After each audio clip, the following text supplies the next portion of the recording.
Today I'm with. Photini, Kamvisseli, Suarez. Oh wow, nice surname. Okay, so my first question is, can you please describe your organization?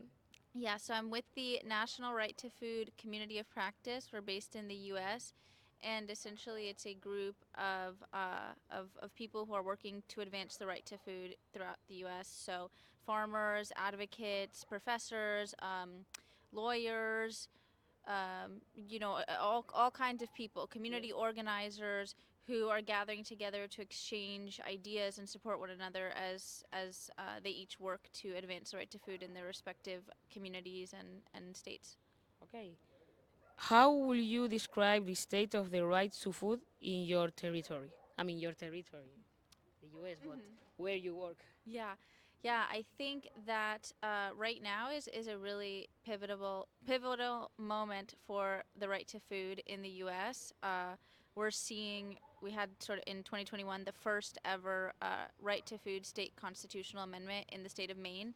And so that was a huge turning point, and I think a lot of states are looking towards Maine right now to incorporate the right to food into their own legislation and maybe even state constitutions. And so we're just beginning to see an emergence of people really talking about the right to food and approaching food justice using that rights-based framework instead of the charity framework that a lot of that's been used quite often in the past.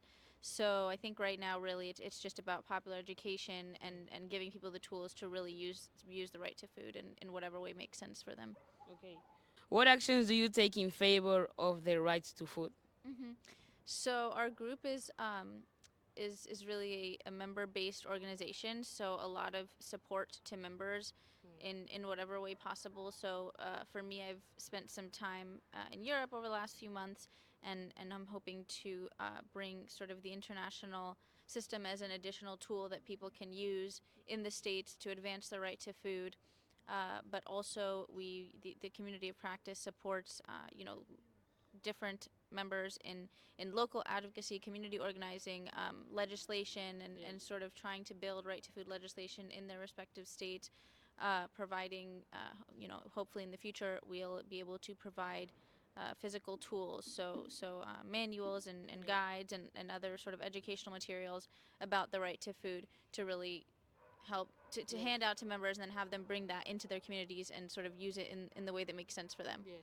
Okay, and then my last question, what are the main challenges you identify in defending the rights to food? Yeah, I think a big challenge in the states is just a lack of education and understanding about the right to food. I think that even though most people are aware that there's a food problem and a hunger problem, that language, that right to food language, isn't something that is used very often. I didn't learn about the right to food until a few years ago. It's something that I think is very new. It's a new concept. We're not familiar with economic, social, and cultural rights generally.